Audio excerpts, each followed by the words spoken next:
অতীত থেকে শিক্ষা নিয়ে সার্বভৌম রাষ্ট্র গঠনে সেনাবাহিনীকে এগিয়ে আসতে আহ্বান জানিয়েছেন প্রধানমন্ত্রী তারেক রহমান।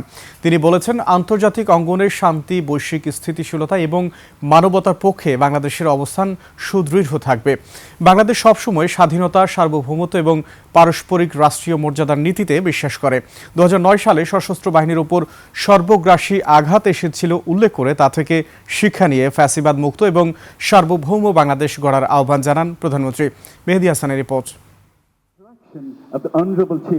1988 সাল থেকে জাতিসংঘের অধীনে বিশ্ব শান্তি প্রতিষ্ঠায় অবদান রাখছে বাংলাদেশ। এসব মিশনে এ পর্যন্ত 175 জন বীর সেনানী জীবন দিয়েছে। রাজধানীর সেনাকুঞ্জে অনুষ্ঠানে যোগ দিয়ে প্রধানমন্ত্রী তারেক রহমান এসব শহীদ পরিবারের হাতে সম্মাননা তুলে দেন। প্রধানমন্ত্রী তারেক রহমান বলেন, বিশ্ব শান্তি প্রতিষ্ঠায় বাংলাদেশের শান্তিরক্ষীদের অবদান অনস্বীকার্য। ভবিষ্যতেও শান্তিরক্ষা মিশনে বাংলাদেশের এমন সহযোগিতা অব্যাহত থাকবে। প্রায় 4 দশক ধরে আন্তর্জাতিক পরিমণ্ডলে বাংলাদেশ সশস্ত্র বাহিনী একটি আস্থা এবং নির্ভরতার নাম। সশস্ত্র বাহিনীর ইমেজ ও ঐক্য নষ্ট করতে দেশে বিদেশে নানা সময় অপতৎপরতা হয়েছে বলে মন্তব্য করে তিনি বলেন, অতীত চর্চা নয়, বরং তা থেকে শিক্ষা নিয়ে ফ্যাসিবাদ মুক্ত দেশ গড়তে হবে।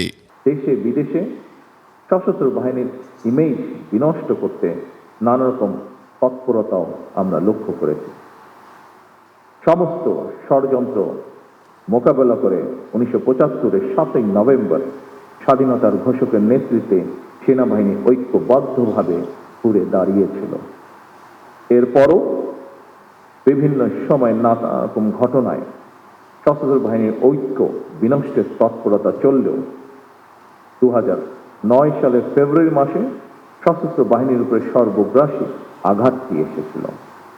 শহীদ প্রেসিডেন্ট জিয়াউর রহমানের স্বাধীনতার ঘোষণার বিষয়টি উল্লেখ করে এই গৌরব যাতে ম্লান না হয় তা নিশ্চিতে সজাগ থাকার আহ্বান জানান প্রধানমন্ত্রী। সেনাবাহিনীর একজন মেজর বাংলাদেশের স্বাধীনতা ঘোষণা করেছিলেন।